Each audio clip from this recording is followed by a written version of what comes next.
Bonjour à toutes et à tous et ravie de vous accueillir dans cette conférence, dans cette table ronde. Alors, je vais peut-être déjà introduire et puis ensuite présenter les intervenants. Donc, je suis Claire Aussan et je suis la directrice des opérations de Handeco. Donc, cette table ronde, elle est autour du secteur du handicap, comment il s'organise pour mieux répondre aux besoins des entreprises. Donc, en fait, mon propos liminaire, il est le suivant, c'est que depuis plusieurs années, les ESAT et les entreprises adaptées se regroupent pour répondre à des marchés d'envergure ou en complémentarité, notamment dans le cas où elles n'ont pas toutes les compétences sur les prestations attendues, donc elles se complètent, ou quand elles n'ont pas la couverture nationale nécessaire à l'appel d'offres. Et au début du premier confinement, au moment où la crise sanitaire mettait en péril de nombreuses activités, et notamment au sein des entreprises adaptées, l'Union nationale des entreprises adaptées, dans son rôle d'accompagnement et de développement des entreprises adaptées, a mis en œuvre une démarche de consortiums nationaux. Et pour parler de ce sujet, donc j'ai le plaisir d'accueillir, alors je vais commencer par Céline, donc Céline Fiorina, qui est la directrice des opérations de l'UNEA et qui est chef des projets consortium inclusif. Je tiens à rappeler que l'UNEA est partenaire institutionnel de cette 3e édition d'HandiAchat. Nous avons le plaisir aussi d'accueillir Sébastien Reynaud, qui est dirigeant de l'entreprise Recycléa, mais aussi président de l'UNEA. Donc bonjour Monsieur Reynaud. Bonjour. Nous avons le plaisir aussi d'accueillir Arnaud Douin. Ah, je m'entends en écho, c'est bon. Arnaud Douin. Bonjour à tous. Bonjour, qui est le directeur. Alors, vous avez un titre en anglais, mais je l'ai traduit par directeur des achats responsables chez Airbus. Est-ce que c'est bien ça, Monsieur Douin? Alors, je ne suis pas directeur, malheureusement, pas encore, on va dire. Bon. Et voilà, je suis le point focal pour les sujets RSE chez General Procurement, chez Airbus. Merci, donc bienvenue. Et nous accueillons aussi Sébastien Recassens, qui est cofondateur d'une entreprise adaptée qui est spécialisée en ingénierie à Toulouse, il me semble, ou en tout cas dans la région toulousaine, et qui est, comme Recycléa, membre du consortium numérique. Donc, ravie de vous accueillir tous les quatre. Et ma première question, elle va aller vers l'UNEA. Donc, alors, c'est a priori Céline qui répondra, mais n'hésitez pas à compléter, Monsieur Reynaud. Pouvez-vous nous dire, en fait, qu'est-ce qui a inspiré cette démarche de consortium? Alors, on a quelques slides que Céline Fiorina nous a renvoyés. Donc, n'hésitez pas, Céline, vous n'avez pas de micro, c'est bon? Oui, voilà, à demander à Cynthia d'avancer sur la présentation. Ça marche. Merci Cynthia par avance. Bonjour tout le monde, pour celles et ceux que je n'ai pas encore salués. Votre question, Claire, c'est l'inspiration de la démarche des consortiums. Alors, pour tout vous dire, Cynthia, je veux bien qu'on passe à la première slide, c'est un dessin. C'est super, on ne voit rien, sauf pour ceux qui vont avoir le nez comme moi collé à leur écran. Mais c'est moins une inspiration au moment où on se retrouve en mars 2020 qu'une séquence de survie, puisqu'on est en mars 2020, les uns et les autres ramenés chez nous, dans nos maisons, avec les fermetures de structures qui se succèdent, avec des grands désappointements de nos adhérents, entreprises adaptées, des ESAT, des structures d'insertion par l'activité économique qui sont nos cousins, qu'on connaît bien, et qui se posent tous et toute la question de qu'est-ce qui se passe, qu'est-ce qu'on va faire, comment on fait face à cette situation qui est complètement inédite.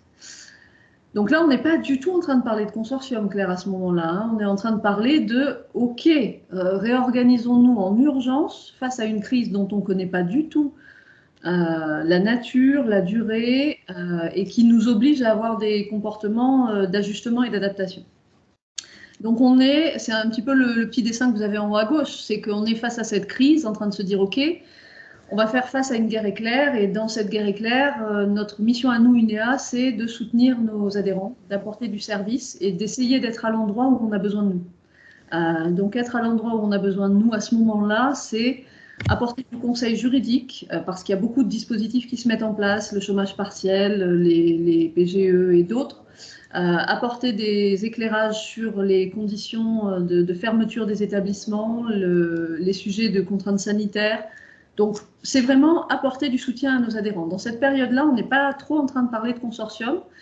On est en train de parler de, par contre, le nerf de la guerre, c'est l'activité économique. On a affaire à des adhérents qui sont des entrepreneurs et des entrepreneuses de plus en plus nombreuses. Et quelques-unes sont autour de la table. Félicitations à celles qui sont en train de créer des entreprises adaptées. Et du coup, face à ces entrepreneuses et entrepreneurs, la question c'est que faire en matière d'aide au soutien à l'activité économique, au développement à l'activité économique. C'est la période où, souvenez-vous, on constate qu'on a très peu de stocks de masques en France. C'est la période de naissance du projet Résilience qui va se mettre à fabriquer des masques et avec lequel on va se positionner en partenariat immédiatement pour approcher les entreprises adaptées, les ESAT, les structures d'insertion qui souhaitent se lancer ou qui sont déjà des acteurs du textile, et pour les fédérer, pour les coaliser, et pour faire face donc à cet enjeu de non seulement on a besoin de ce produit de santé publique, pour le coup, et ça va nous permettre aussi de maintenir ou de développer une activité. Encore une fois, là, on n'est pas encore dans le consortium, hein, on est dans l'urgence, la crise, la réaction. Pour gagner du temps un petit peu et avancer beaucoup plus vite, donc on passe de mars 2020 à septembre 2020. Entre-temps, on aura connu des épisodes hyper intéressants où on se sera rapproché d'entreprises adaptées et d'autres secteurs d'activité, le numérique, les centres d'appel. On aura répondu à un marché d'État. On aura mis en place un groupement momentané d'entreprises, de 13 entreprises adaptées, pour porter une plateforme téléphonique, le 360. On aura comme ça mis en place des briques qui sont les fondations des consortiums. Mais à ce moment-là, ça reste encore comment faire pour que notre réseau et nos adhérents puissent réagir au mieux dans une situation qui reste une situation de crise. Et là, je parlais de guerre éclair tout à l'heure, on n'est plus tout à fait en guerre éclair. En septembre 2020, on commence à sentir les effets d'un marathon. La guerre éclair, c'est censé avoir un début et une fin proche quand même. Hein. Là, ça fait quand même quelques mois qu'on court. Et on n'est pas au bout de nos surprises. On croit que c'est pour bientôt, et encore en septembre 2020, on n'est pas au bout de nos surprises. Mais en septembre 2020, le président de l'époque et ses administrateurs, dont le président d'aujourd'hui faisait déjà partie, commencent à se positionner sur un projet qui est de passer de la réaction de crise à la modélisation de ce type d'action, mais pour appréhender l'avenir différemment. Et donc là, on commence à sortir le nez de la tête qu'on avait dans le sac un petit peu, et le nez sur le guidon. Et on commence à se dire, structurer cette démarche de coopération, ça va avoir du sens, parce qu'en plus, vous le voyez sur le petit dessin, là, mais on a un enjeu de changement d'échelle en bas, à gauche. On a un enjeu de changement d'échelle pour le secteur que l'on doit embrasser et dans lequel on doit s'engager encore plus fort. Et peut-être que l'esprit d'un consortium, donc une alliance, entre différents membres pour porter une démarche de co-développement, peut-être que cet enjeu-là de consortium pourrait être un catalyseur. On s'appuie sur une étude qui nous manifeste qu'au moins 3 secteurs d'activité, dont le textile, le numérique et l'industrie automobile, pourraient être porteurs de ce type de démarche-là, et on structure 3 consortiums. Alors là, on peut peut-être passer, c'est de mémoire, hein, je crois qu'on peut passer au slide suivant. Alors malheureusement, on ne voit pas très bien, parce que c'est vrai que le gris ne ressortait pas, mais bon, vous allez l'expliquer. Oh là là, Sébastien, si on fait tous comme toi, ça va être très drôle, on est tous comme ça sur la du coup, ça nous donne, arrivé en fin d'année 2020, l'organisation de ces 3 consortiums, un appel à manifestation d'intérêt d'ampleur, hein, France entière, auprès des adhérents de l'UNEA, pour ceux qui souhaitent s'engager dans ces consortiums-là. Ça donne 91 membres dans le consortium textile, ça en donne plus de 80 aujourd'hui dans le consortium numérique et une quarantaine dans le consortium automobile et industrie. Et là, vous en avez la carte de France, c'est d'ailleurs très joli. Merci Benoît, notre collègue sur la com. Mais ça montre, au-delà de l'esthétique, ça montre le maillage, c'était joli aussi, ça montre le maillage territorial et la densité de réponses qu'on a à l'échelle de nos territoires sur ces secteurs d'activité. Voilà, donc ça c'est le résultat de cette naissance arrivée en fin d'année 2020.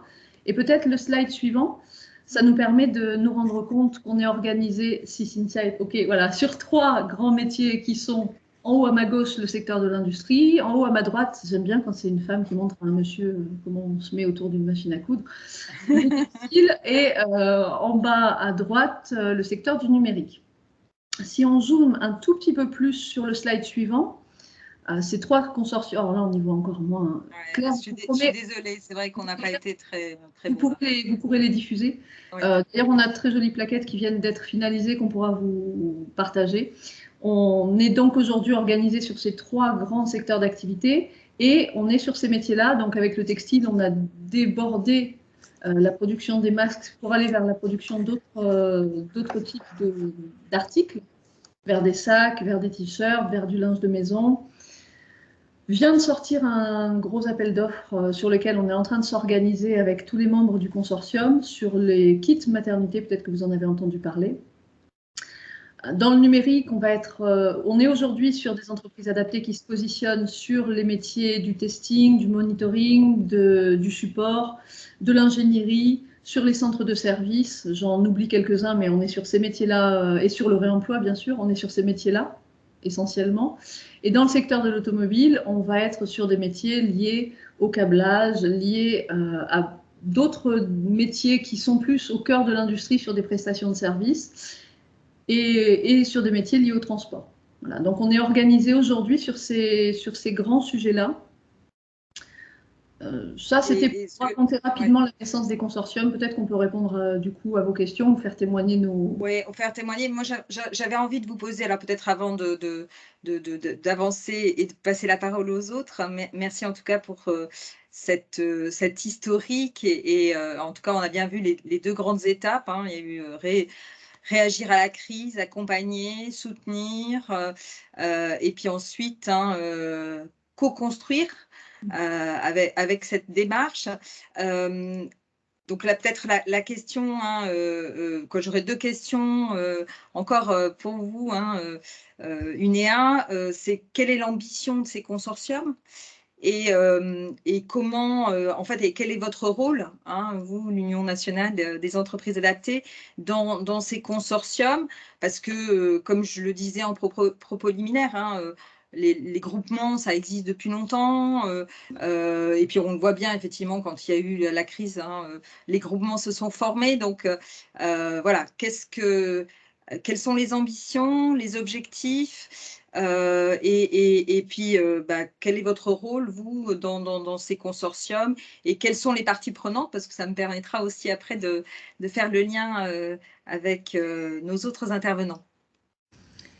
L'ambition, elle est de pousser un modèle de coopération et de co-développement. Et donc ça, vous le disiez, c'est pas forcément quelque chose de très nouveau, mais ça reste un exercice qui est quand même difficile à faire en vrai. C'est-à-dire qu'on parle souvent de cette démarche-là de coopération. Encore faut-il l'expérimenter et l'éprouver sur la durée. Ça, c'est une des premières ambitions. La seconde ambition, et qu'on a toujours portée au cœur de la démarche des consortiums, c'est d'accompagner les petites, les moyennes structures et les grandes, mais partant du postulat que les grandes ont souvent moins besoin de nous, et que la coopération, elle va aider les petites, moyennes à entrer, se développer sur des métiers, se professionnaliser, et que ça va participer d'une forme de normalisation aussi et de qualification d'un secteur dans son ensemble. Donc ça, c'est la deuxième ambition. Il y a une très forte ambition, bien évidemment, sur la création d'emplois en faveur des personnes en situation de handicap, puisque c'est le fer de lance et c'est notre bénéficiaire final à tous dans nos actions. Il y a une ambition de professionnalisation parce que parfois, quand vous êtes sollicité pour participer à une action de coopération, on vous attend sur un savoir-faire immédiat. Dans le cadre des consortiums, et je vais prendre pour exemple le marché sur lequel on va se positionner là, sur le textile, on va solliciter les entreprises adaptées, les ESAT, les SIAE, qui sont prêtes à aller sur ce projet de production de kits maternité avec différents produits, mais on va leur proposer d'être audités sur leur savoir-faire. Pas seulement pour être exclusif et restrictif, mais pour pouvoir dire, sur une première séquence, on va pouvoir embarquer telle équipe, la Ligue 1, ceux qui sont prêts à y aller et qui vont pouvoir nous faire honneur aussi parce qu'ils sont en capacité de produire sur de la qualité, dans des délais et sur des attendus. Et la Ligue 2 et la Ligue 3, moi je suis toujours dans les Ligue 2 et Ligue 3, je préfère. C'est plus intéressant, je trouve, ce qu'on a à y faire. On va pouvoir faire de la formation, on va pouvoir faire de l'accompagnement et leur permettre d'embarquer sur les séquences suivantes. Et c'est aussi un esprit de coopération qui est peut-être un petit peu différent. On ne va pas coopérer qu'avec ceux qui sont prêts. On va faire en sorte que les uns et les autres puissent être prêts au moment opportun pour eux aussi, et en respect de leur stratégie d'entrepreneur. J'en oublie sûrement, et peut-être que le président de l'UNEA aura des choses à rajouter aux ambitions qu'on peut avoir dans les consortiums. Les ambitions, elles sont presque sans limite parce qu'aujourd'hui, on a 3 consortiums. On a déjà des sollicitations pour un 4e, un 5e, un 6e, un 7e. L'ambition, surtout, c'est de fédérer. Et le rôle, vous parliez du rôle de l'Union nationale des entreprises adaptées, et ben, c'est peut-être d'être un peu sur sa mission de base, représenter le secteur des entreprises adaptées et surtout professionnaliser les collaborateurs en situation de handicap, mais aussi accompagner la professionnalisation du secteur en général et des entreprises adaptées, parce qu'on arrive peut-être vers une accélération de la mutation de notre secteur. On a des métiers historiques dans notre secteur qui aujourd'hui sont très bien représentés, sont très bien maîtrisés, et on a des nouveaux métiers qui arrivent et qu'il va falloir que beaucoup d'entreprises adaptées déploient. Et je pense que les consortiums, ça peut être un appui au déploiement de ces nouveaux métiers pour toutes les structures, pour toutes les entreprises adaptées. Donc c'est vrai que c'est quelque chose qui nous a pris beaucoup d'énergie depuis un an, puisqu'on parle de septembre 2020, tout ça, on a l'impression que c'est il y a très très longtemps. Mais en fait, il n'y a pas si longtemps que ça, puisque je crois que de mémoire, le lancement officiel, la signature de la Convention des consortiums, ce n'est pas le 4 décembre 2020. Ça doit être quelque chose comme ça.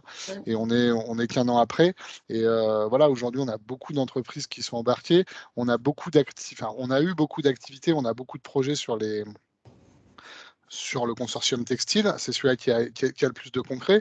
Sur le consortium numérique, je vous laisserai faire la transition, mais c'est vrai qu'on a aujourd'hui des sponsors de qualité, notamment à la présence d'Airbus, et on a aussi beaucoup avancé. Là, on a vraiment on recense les compétences et les savoir-faire de chacune des entreprises adaptées. C'est ce que Céline disait.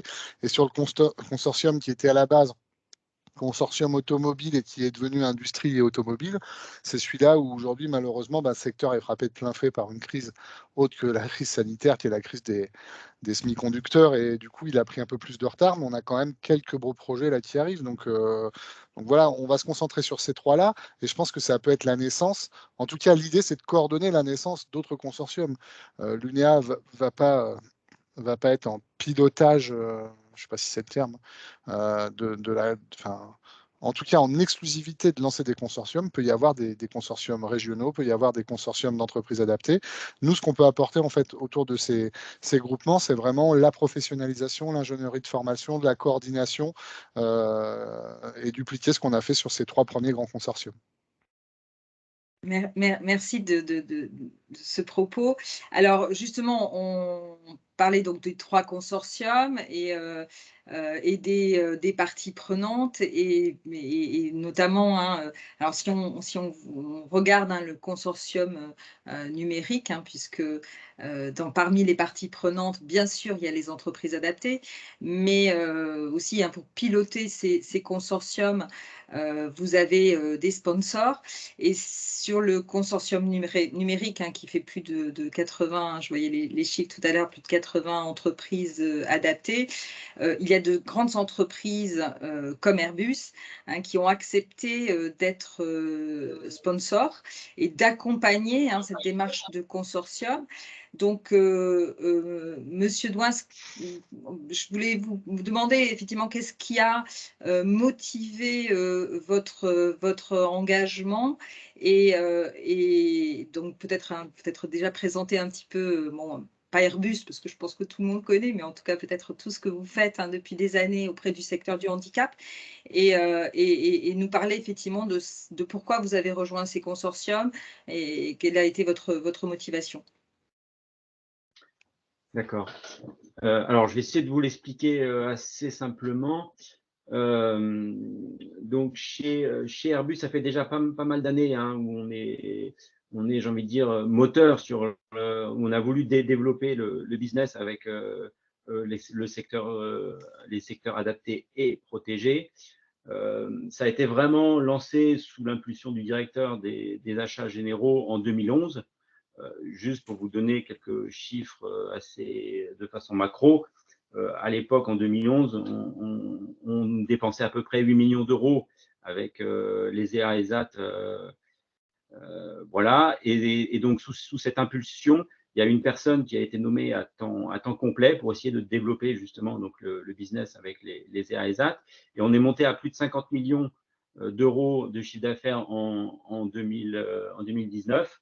Bon, alors en 2020, bien sûr, il y a eu la crise qui a touché, comme vous le savez, le secteur aéronautique très, très durement. Mais on a réussi quand même à maintenir plus de 40 millions d'euros de chiffre d'affaires avec les EASA. Donc, vous voyez une très belle progression et vraiment une impulsion forte des achats généraux pour développer ce secteur-là. Et avec une ambition pour 2025 qui est de doubler notre chiffre d'affaires actuel. Donc 2025, c'est dans 4 ans. Donc vraiment, voilà, il y a vraiment une impulsion forte qui est donnée aujourd'hui. Donc, pour reprendre un peu ce que disait Céline au début, hein, quand 2020 est arrivé avec cette crise qui a touché l'aéronautique très très durement, nous on a fortement, pour pas dire très très fortement, réduit toute notre sous-traitance et notamment dans les secteurs de l'IT et de l'engineering. Donc, on a tout de suite vu que ça allait poser problème à toutes les petites entreprises adaptées qui travaillaient dans ce secteur pour nous. Hein, on a notamment côté engineering, on a baissé la sous-traitance en avril 2020 de l'ordre de 70%. Hein, donc vraiment des chiffres impressionnants.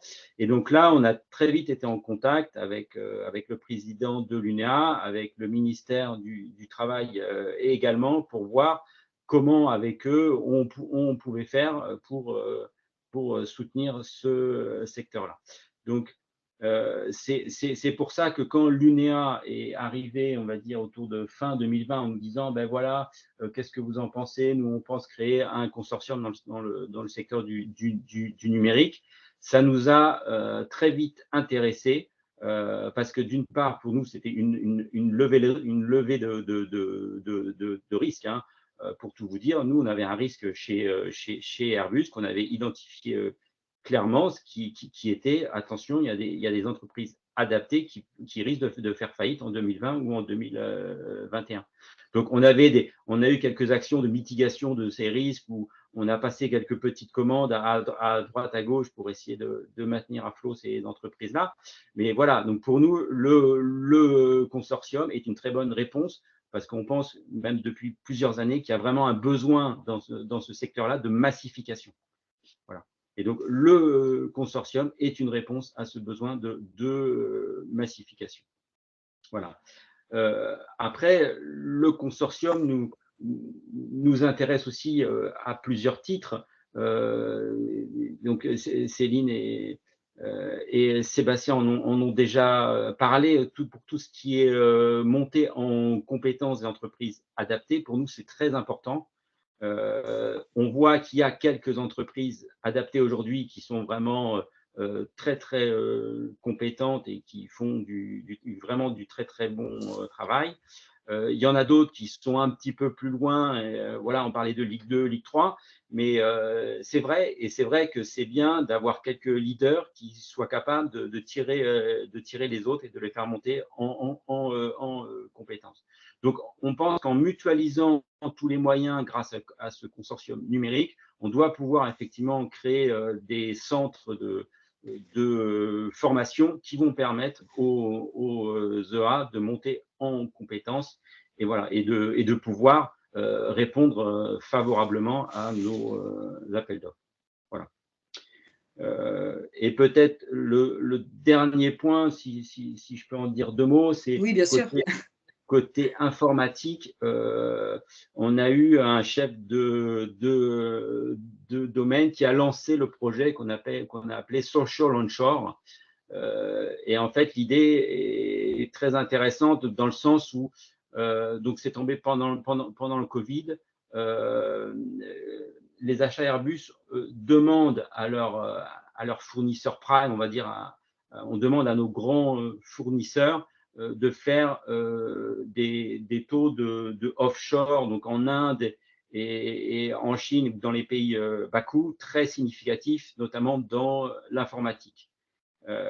Et on s'est dit, mais est-ce qu'il n'y a pas justement, grâce à ces EA avec qui on travaille déjà un peu, est-ce qu'il n'y a pas un moyen d'avoir voilà, quelque chose d'intermédiaire entre de la sous-traitance classique avec des fournisseurs prime qui sont chers en Europe, et puis cette sous-traitance bas coût qu'on peut avoir en Inde ou en Chine.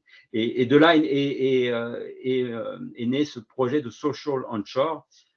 Bon, en plus, pour rien vous cacher, il y a aussi les aides de l'État avec des réductions de taxes, la taxe AGFIP qui fait que finalement le business avec l'entreprise adapté devient intéressant et coûte moins cher qu'avec nos primes classiques. Donc de là est venue cette idée de social onshore qu'on essaye de pousser, qu'on voudrait développer, et on pense que le consortium numérique est très très bien placé. Voilà, pour répondre à ça. Voilà. Voilà pour essayer de faire court. J'espère que j'étais à peu près clair. Mais... Très clair, et on voit bien le rôle majeur que jouent les donneurs d'ordre, donc des entreprises comme les vôtres, dans ces consortiums, et le fait de travailler, j'imagine, de participer à ce comité de pilotage va bien sûr booster ces consortiums. Alors, puisqu'on parlait du consortium numérique, donc nous avons 2 dirigeants d'entreprises adaptées, membres du consortium numérique. Alors, bon, les questions, alors je ne sais pas, vous les prenez pour tous les deux ou compléterez effectivement. Alors, j'avais effectivement identifié que monsieur Sébastien Recassens, vous étiez dirigeant d'une entreprise adaptée qui était spécialisée sur l'ingénierie, que vous étiez, puisque dans l'organisation des consortiums, vous avez proposé aussi aux entreprises adaptées qu'il y ait des chefs de file. Donc, je sais qu'effectivement, la vôtre, elle est chef de file. Je ne sais pas si Recycléa est chef de file aussi. Oui, bon, vous me confirmez. Alors, déjà, j'ai 2 questions. Alors, peut-être que vous pourrez répondre tous les deux à ces 2 questions. C'est comment déjà vous avez accueilli cette démarche. Bon, je pense que vous avez été effectivement fortement touché par la crise sanitaire. Donc, j'imagine que vous avez accueilli cette démarche à bras ouverts, on va dire. Et peut-être en tant que membre du consortium et chef de file particulièrement, comment ça se passe concrètement, la mise en place de ce consortium, et comment vous travaillez avec les autres entreprises. J'entendais parler de Ligue 1, de Ligue 2. Bon, voilà, je suppose que vous êtes dans la Ligue 1. Mais voilà, comment ça se passe concrètement? D'accord. Je vais commencer. Donc, Sébastien Recassens, je vais commencer par répondre à votre première question. Effectivement, alors, on est spécialisé dans l'engineering, et à l'époque, en 2020, on avait 100% de nos activités dans l'aéronautique. Donc, comme l'a dit Monsieur Douin à l'instant, le secteur aéronautique a été fortement touché. et on a dû arrêter, 100% de nos activités ont été arrêtées. Donc effectivement, le soutien de l'UNEA à ce moment-là était primordial. En tant que chef d'entreprise, et puis pour partager aussi les expériences d'autres entreprises adaptées. Et la cellule Midi-Pyrénées et Occitanie, maintenant Occitanie, a été très très présente auprès de nous et d'autres entreprises adaptées, on le sait, pour nous soutenir dans ce moment très difficile. Ça reste des questions humaines et les équipes, on les a en face tous les jours. Donc c'était très important d'avoir ce soutien de l'UNEA et également, et je tiens à le préciser, le soutien d'Airbus en la présence d'Arnaud Douins, qui est là aujourd'hui, qui, pendant toute cette phase, et Arnaud, tu as pu l'expliquer il y a quelques minutes, a soutenu les entreprises adaptées dans ce moment difficile pour essayer d'identifier des axes de redémarrage, au moins d'avoir un filet de survie. Donc ça c'était un point important, effectivement, le soutien de l'UNEA et la mise en place alors, on ne parlait pas encore de consortium à ce moment-là, ça s'est mis en place petit à petit, mais de commencer à travailler en commun et d'avoir une complémentarité et d'additionner toutes nos forces.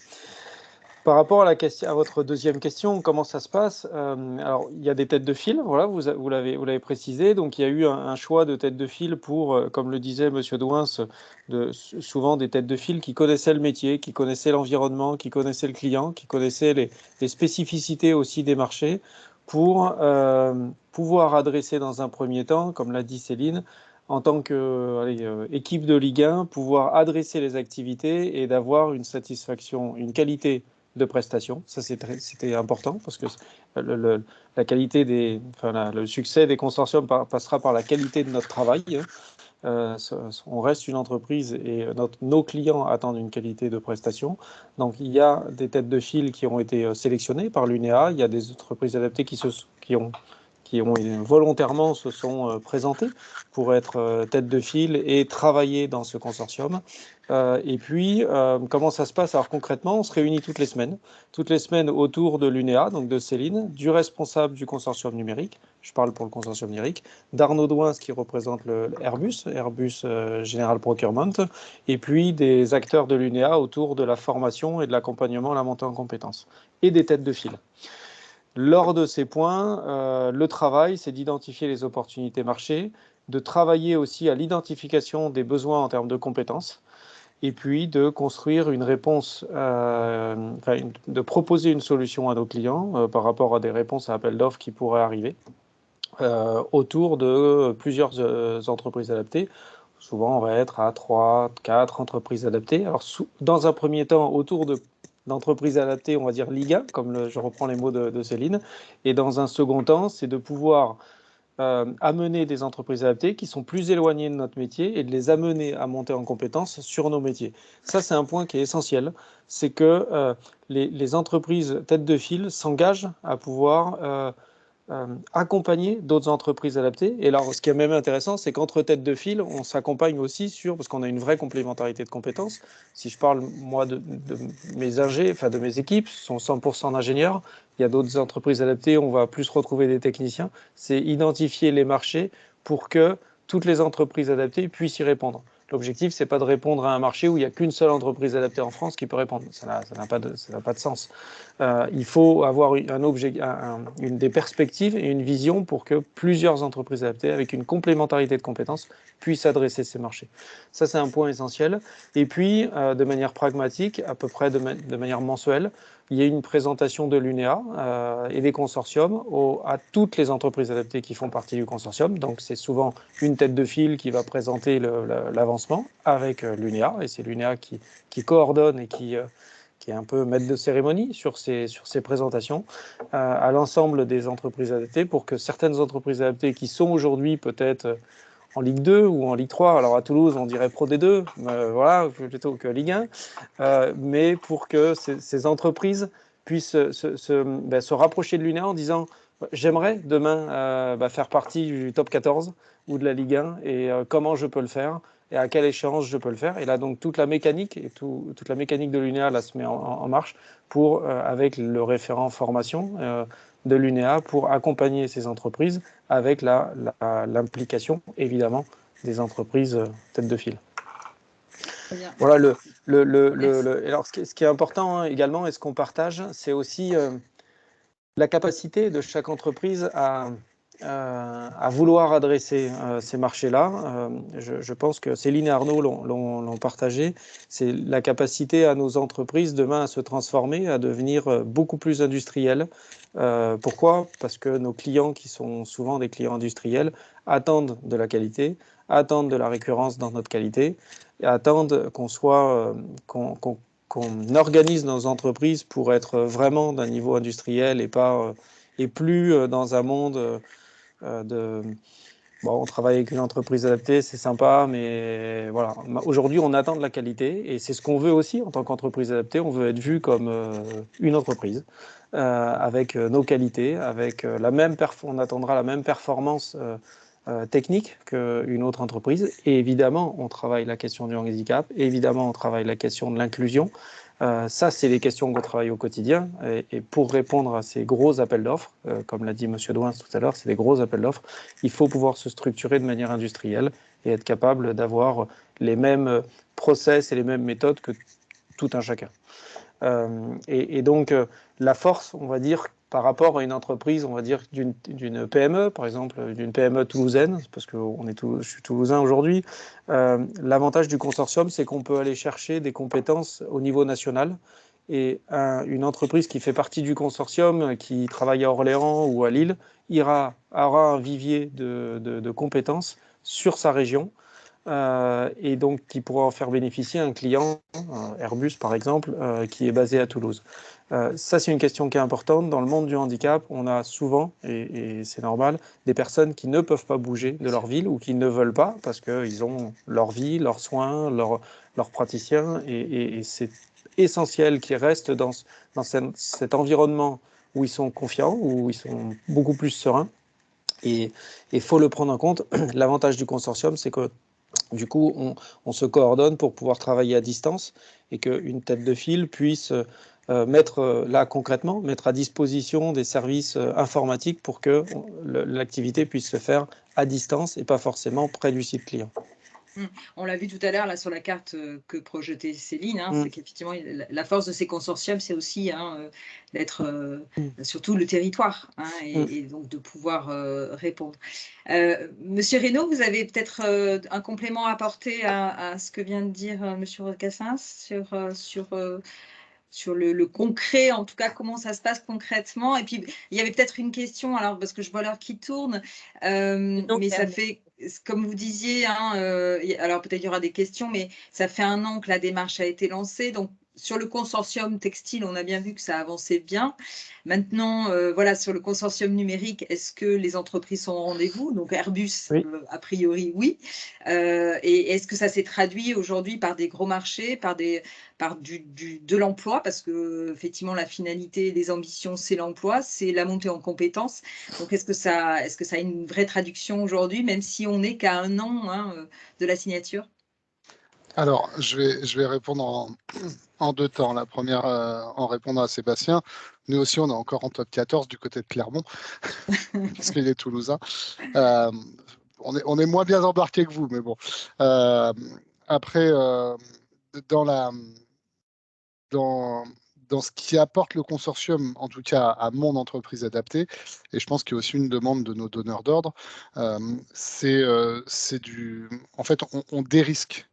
Le fait de dérisquer et pour le donneur d'ordre, en massifiant entre plusieurs EA, il évite le risque qu'une EA soit en dépendance financière suite à son marché. Et puis, quand il y a de défaillance financière d'une EA, il se retrouve avec un fournisseur important en moins, puisque le risque se dilue sur plusieurs entreprises adaptées. Et pour des entreprises adaptées, la moyenne des entreprises adaptées en France, c'est 40 collaborateurs. Donc, répondre à des marchés de plusieurs millions d'euros, c'est quand même compliqué.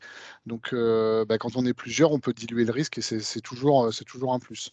Après, je partage tout ce que Sébastien a dit sur le partage, le fait d'être de la tête de file, d'ouvrir son entreprise. Alors, nous, on est plus spécialisé sur le réemploi, qui est aussi dans le consortium numérique. Et du coup, depuis, moi, j'ai des entreprises du consortium qui sont venus visiter mon entreprise adaptée pour voir comment on était organisé, etc.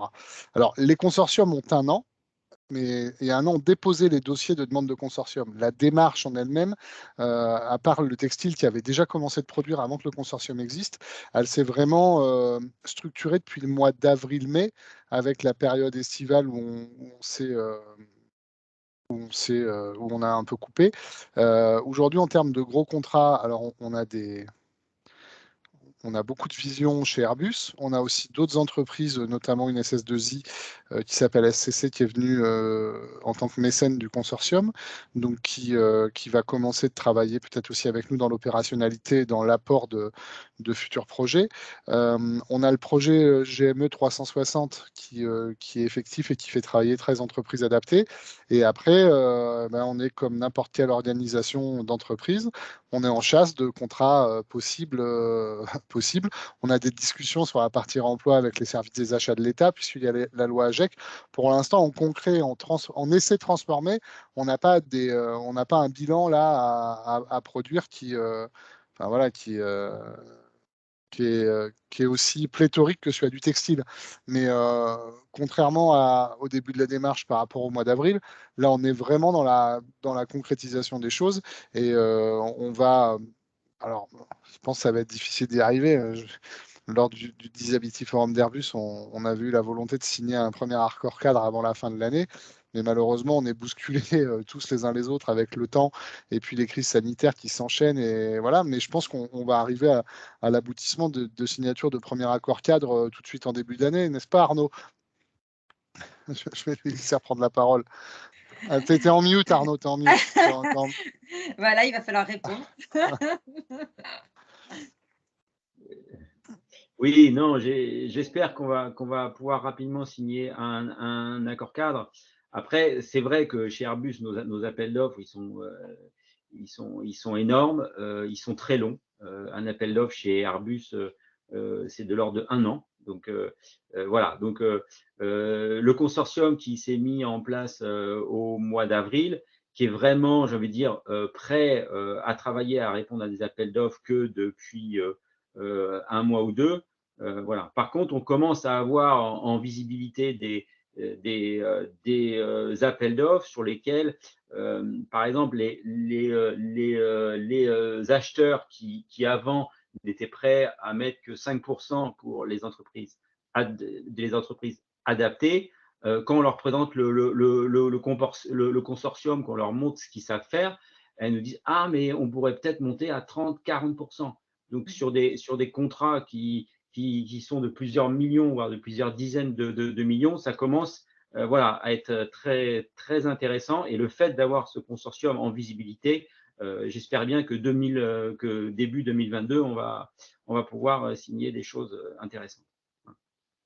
Merci. Ce que je vois, alors il y a Céline qui a une remarque à faire, mais bon, je ne veux pas mettre la pression surtout, mais parce que c'est surtout ce que je comprends, c'est que c'est tout neuf et en tout cas qu'il y a de belles perspectives. Céline, vous vouliez compléter? Oui, juste d'un mot. En fait, on a dit qu'on faisait le bilan de l'année 1, on n'a pas dit sur combien d'années on se projetait. Et c'est vrai que là, l'année 1, elle a été très axée sur la structuration. Elle s'est focalisée sur des marchés qui, pour certains, ont une inertie importante, mais pour lesquels on a une vision aussi sur le moyen et le long terme. L'objectif, c'est une des ambitions qu'on a abordées mais pas développées, c'est celle de mettre en œuvre dans les entreprises adaptées et dans les ESAT et les SIAE les futures compétences. Et ça prend du temps et c'est faire en sorte que ces marchés-là soient structurants pour aujourd'hui et permettent de structurer demain. Donc, c'est un bilan année 1 dont je pense qu'on n'a vraiment pas à rougir et au contraire, ou si ce n'est de plaisir, mais c'est que la première année. Tout à fait. Et en fait, peut-être une dernière question avant de vous laisser peut-être conclure. Moi, ce que j'ai compris, c'est que aussi ces consortiums, ils allaient dans le sens du changement d'échelle, et on voyait bien sur votre petit dessin, Céline, le changement d'échelle des entreprises adaptées. Donc, les marchés, en tout cas, ils commencent et on le voit avec la présence d'Airbus et d'autres, les marchés, ils sont, et certainement plus sur la partie textile et peut-être automobile, mais j'ai l'impression quand même que dans ces consortiums, en fait, les marchés, on les aura, mais peut-être que la problématique, elle est peut-être plus sur le sourcing des personnes. Est-ce que… Et oui, mais Ouais, voilà. le sourcing aujourd'hui, c'est la problématique que rencontrent beaucoup d'entreprises, pas que Ouais. adaptées d'ailleurs. Mmh. Ça fait partie, voilà. Donc c'est vrai qu'en parallèle, dans les travaux qu'on mène à l'UNEA, on est en train de déployer avec la DGEFP et le service public de l'emploi une expérimentation alors, sur 3 territoires. Pourquoi pas 30? Parce que l'administration nous en a autorisé 3 pour essayer de faciliter le sourcing. Et puis après, c'est là que vient toute l'importance, mais vraiment j'insiste, de l'UNEA, et là je prends ma casquette de président peut-être, autour de notre académie, parce que aujourd'hui, il faut qu'on arrive dans nos entreprises adaptées à aller chercher plutôt de l'appétence, et la compétence, on va la transmettre. Si on cherche tout de suite de la compétence et des gens prêts à produire, si je prends l'exemple de Sébastien, c'est sûr qu'il a que des profils ingénieurs et qu'à un moment donné, il aura vite épuisé le bassin de sa région, il ne pourra plus avoir de croissance. Donc, il va être obligé d'aller chercher des gens avec des profils un peu moins, enfin, en tout cas sur le papier, moins compétents, mais qui ont peut-être de l'appétence, et la compétence, il va falloir qu'on la transmette. Et c'est là, vraiment, je pense que l'UNEA va jouer un rôle stratégique au-delà des facilitateurs de business, parce que je pense qu'il y a des gens qui font ça beaucoup mieux que l'UNEA, et c'est le président qui vous le dit. Je ne vais pas cirer les pompes dans Déco, mais c'est aussi le cas. Hein. C'est plus, voilà, vous faites un événement, comme on dit achat, c'est des événements qu'on ne sait pas faire nous. Il y a d'autres réseaux comme ça qui sont plus spécialisés dans la mise en relation. Nous, on va vraiment être sur la professionnalisation et l'uniformation du delivery des entreprises adaptées. D'accord. Très bien. Eh ben, écoutez, voilà, il est 16h50. Alors, je vois pas de questions, mais si quelqu'un a envie de s'exprimer oralement, n'hésitez pas. Et peut-être pas de questions. Pourtant, c'est un sujet qui est passionnant. C'est de notre mieux pour n'endormir personne, hein, Claire. Ah, mais Bon, au bout de 50 minutes en visio, je pense que les peut-être. gens, Ouais, les gens en ont assez. Alors, bon, en fait, bon, alors moi, j'avais entendu, effectivement, bon, je disais ça, que le sourcing, peut-être que c'était la chose compliquée, mais j'avais cru comprendre que vous, sur votre territoire, effectivement, vous avez réussi justement à recruter, hein, à trouver des compétences, en tout cas, pas à trouver forcément des compétences, mais à trouver des candidats, et justement à mettre en place, hein, l'ingénierie de formation, justement, pour répondre aux besoins. Donc, ça marche, ça peut marcher.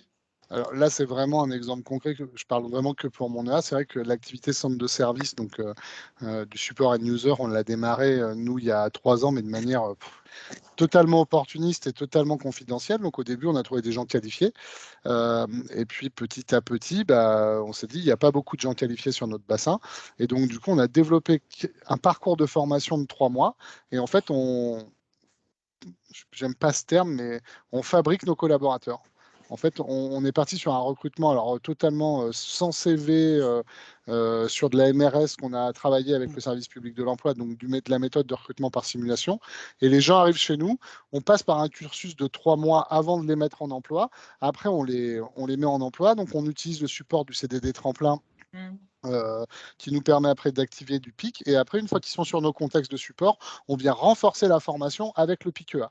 Voilà, donc c'est vrai que c'est lourd en termes d'ingénierie, mais ça nous permet de répondre alors sur un bassin qui est, enfin, Montluçon, quand je dis Montluçon, ça parle déjà pas à grand monde, mais on est à peu près au milieu de la France, là, où il n'y a rien du tout. Et c'est vrai que ça permet que, du coup, de ce fait-là, on arrive pour l'instant à, voilà, on en est à là, on a recruté notre 6e promotion de 16 collaborateurs qu'on va rentrer en formation. Depuis le mois on a démarré au premier déconfinement, donc début mai 2020. Donc voilà. Donc ça marche. Très Donc bien. ça peut marcher. Voilà. Ça peut marcher. Peut-être juste pour rebondir sur ce que dit Sébastien, nous, chez Airbus, les CDD tremplins, ça nous intéresse, hein, parce que nous aussi, on a des problèmes de ressources. Quand on embauche des gens, on veut qu'ils soient compétents et opérationnels tout de suite. Donc, c'est cette initiative de CD Tremplin avec une formation dans les EA qui dure 2 ans. Et donc, ces personnes sont formées sur les métiers Airbus grâce à nos contrats de sous-traitance. Ça nous intéresse de plus en plus et le DRH d'Airbus pousse justement dans cette direction-là pour en avoir de plus en plus. Donc, c'est quelque chose qui vient d'être lancé chez Airbus. On a déjà signé pour une dizaine de CDD de lettres d'intention avec 4 A. Mais voilà, donc c'est vraiment quelque chose qui nous plaît et je pense que voilà, c'est un bon moyen d'avoir de la ressource formée et rapidement opérationnelle chez Airbus. Ouais, merci. Donc, en Oui. conclusion, peut-être, hein, donc les consortiums, ça développe l'emploi, ça fait monter en compétences, ça répond à l'engagement RSE des entreprises et puis ça aussi répond à l'emploi direct, hein, donc Oui. par les propos que vous venez d'avoir. Alors, Oui. bah, écoutez, on arrive au bout, donc je voudrais peut-être vous donner un petit mot de conclusion à chacun d'entre vous. Alors, on est à l'aube d'une nouvelle année, donc peut-être si vous aviez un vœu, chacun d'entre vous à formuler, quel serait-il? Céline, peut-être commencer par vous? Moi, je voulais vous remercier de nous avoir sollicité et mis autour de la table. Et puis moi, je vais guetter la hotte du Père Noël et voir combien d'appels d'offres et de jolis marchés. Alors doucement hein, quand même, parce que c'est vrai que quand on s'attaque à des appels d'offres comme ceux qu'on a en ce moment, notamment quand ils tombent au moment des périodes des fêtes, c'est un peu dur, mais soyez les bienvenus à partir du mois de janvier. Vraiment, ne vous retenez pas. Allez-y. Voilà, merci beaucoup surtout Claire et la structure en déco. Merci. Merci. Je ne sais pas qui veut, Monsieur Reynaud ou Monsieur Douins, comme vous voulez, ou Sébastien. Arnaud, vas-y, je t'en prie. Donc peut-être juste, hein, si j'avais un souhait à faire, c'est moi ce que j'ai bien aimé quand le consortium s'est créé, c'est qu'il y a eu une charte. Il y a une charte que toutes les EA devaient signer avec une valeur qui était très importante, qui était la solidarité. Voilà. Donc aujourd'hui, on voit que c'est difficile, que c'est voilà, c'est pas parce qu'on décrète qu'il doit y avoir de la solidarité entre les EA qu'elle arrive comme ça. Donc, on voit que c'est quelque chose qui doit se construire et j'espère que sur les gros appels d'offres qui devraient arriver l'année prochaine, on va voir ça se concrétiser réellement. Merci. Donc, Sébastien Recassens, peut-être Oui, un petit vœu. merci Arnaud. Ouais. Alors un vœu, effectivement, c'est qu'on arrive à transformer voilà, un premier essai. Ça serait important, c'est qu'on démontrera que le consortium peut répondre. Et l'essai, il sera transformé si on répond avec qualité et on démontre qu'on est crédible vis-à-vis d'un industriel. Parce qu'à partir du moment où on aura réussi ça, je suis persuadé, mais vraiment persuadé qu'on pourra intégrer de nouvelles entreprises adaptées et l'objectif sera atteint à ce moment-là. Vraiment, donc l'année 2022, et c'est dans le prolongement de ce que Arnaud vient de dire, c'est de transformer l'essai. Il y a eu beaucoup de travail de fait, il en reste énormément, mais on est dans cette dynamique, on est autour de la table, on est tous dans cette dynamique de travailler ensemble et d'y arriver. Maintenant, il faut transformer un premier essai, et après l'équipe, elle déroulera. Voilà. Très bien, merci. Donc, à vous, Monsieur Reynaud, le mot peut-être de conclusion et de vœu. Si j'ai un souhait. Alors, j'en ai plein. J'en ai plein. Je souhaite que les entreprises adaptées continuent de se développer, continuent à créer de l'emploi, et notamment à travers les consortiums. J'aimerais bien que fin 2022, on soit à se poser la question qu'on n'arrive plus à traiter les demandes d'entreprises adaptées qui veuillent rejoindre les consortiums tellement on a de la demande. Ça voudrait dire qu'on a réussi et qu'on fait envie. Voilà, aujourd'hui, on est quand même nombreux, mais maintenant, on va faire face au juge de paix qui est le business, hein, parce qu'aujourd'hui, les besoins primaires des entreprises sont d'avoir du business, de recruter et de délivrer leur business. Donc, les consortiums, c'est un bon moyen d'y arriver. L'UNEA sera au rendez-vous et vraiment, je formule le vœu que ça permette aux entreprises adaptées, où qu'elles soient, quelle que soit leur taille, de pouvoir se développer. je partage vos souhaits à tous les quatre et je tenais vraiment à vous remercier de votre intervention et du temps que vous nous avez consacré en DHA. Donc, je rappelle que cette table ronde, elle sera disponible en replay dès la fin des 17h et voilà, je voulais encore vous remercier et juste peut-être dire qu'un programme d'animation continue jusqu'à la fin de la semaine, que demain nous avons un programme bien chargé encore avec de belles tables rondes et conférences auxquelles je vous invite. Donc, une première, ça commencera par levier de compétitivité, le secteur du handicap, levier de compétitivité et composante majeure de la performance extra-financière des entreprises et des organisations. Un deuxième qui est comment soutenir les PME à la sortie du Covid, et je pense que les entreprises adaptées se retrouveront et quelles actions, l'intervention de Pierre Pebouzé, il me semble, sur ce sujet-là. Ensuite, un sourcing fournisseur efficace, ingrédient essentiel de l'achat réussi. Donc les consortiums, plus on les verra, plus effectivement ils seront identifiés par les entreprises, plus ça permettra effectivement d'avoir des marchés.